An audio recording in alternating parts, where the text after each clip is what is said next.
The website, which previously focused on promoting vaccine. White house 18 April একটি নতুন website চালু করেছে, যেখানে বলা হয়েছে করোনা ভাইরাস একটি মানবসৃষ্ট প্যাথোজেন, যা চীনের উহানের একটি সংক্রামক রোগের পরীক্ষাগার থেকে ফাঁস হয়েছিল। মহামারী শেষ হয়ে গেছে এই যুক্তির ভিত্তিতে কোটি কোটি টাকা কোভিড তহবিল হ্রাস করার পর এই তথ্য ফাঁস করলেন ট্রাম্প প্রশাসন। আন্তর্জাতিক গণমাধ্যম CNN ও NBC নিউজের প্রতিবেদনে এসব তথ্য জানানো হয়েছে। NBC নিউজ জানায়, করোনা ভাইরাস সম্পর্কিত তথ্য জানতে covid.gov নামে মার্কিন ফেডারেল ওয়েবসাইটে যারা প্রবেশের চেষ্টা করেছেন 18 এপ্রিল তারা সেখানে একেবারে ভিন্ন কিছু খুঁজে পেয়েছেন, কেননা সেই পৃষ্ঠাটি এখন হোয়াইট হাউসের একটি ওয়েবসাইটে শো করছে, যা পরামর্শ দেয় যে করোনা ভাইরাস মানুষের মধ্যে সংক্রমিত হওয়ার আগে চীনের উহানের একটি গবেষণাগারে উদ্ভূত হয়েছিল। করোনা ভাইরাসের উদ্ভব নিয়ে এই বহুল বিতর্কিত ল্যাব ফাঁস তথ্য মহামারীর শুরুর দিনগুলোতে আবির্ভূত হয়েছিল এবং তখন থেকে কিছু ডানপন্থী মিডিয়া আউটলেট এবং রক্ষণশীল রাজনীতিবিদদের মধ্যে জনপ্রিয়তা অর্জন করেছে। 18 এপ্রিলের আগে covid.gov ছিল কোভিড ভ্যাকসিন, চিকিৎসা, পরীক্ষা এবং দীর্ঘ কোভিড সম্পর্কে তথ্যের অন্যতম মাধ্যম।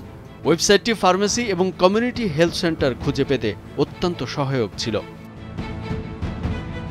এর পাশাপাশি covidtest.gov ওয়েবসাইটটিও একসময় বাড়িতে বিনামূল্যে কোভিড পরীক্ষার অর্ডার দেওয়ার অনুমতি দিয়েছে। এটি এখন হোয়াইট হাউসের ল্যাব লিক ওয়েবসাইটে শো করছে। নতুন ওয়েবসাইটের বিষয়বস্তু মূলত ডিসেম্বরে প্রকাশিত হাউস অব রিপ্রেজেন্টেটিভস রিপোর্টের উপর ভিত্তি করে, যা উপসংহারে এসেছে যে কোভিড সম্ভবত একটি পরীক্ষাগার বা গবেষণা সম্পর্কিত দুর্ঘটনার কারণেই উদ্ভূত হয়েছিল।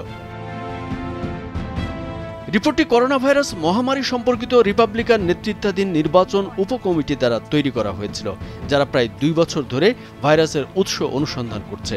অবশ্য করোনা ভাইরাস নিয়ে শুরু থেকেই চীনকে দোষারোপ করে আসছেন মার্কিন প্রেসিডেন্ট ডোনাল্ড ট্রাম্প।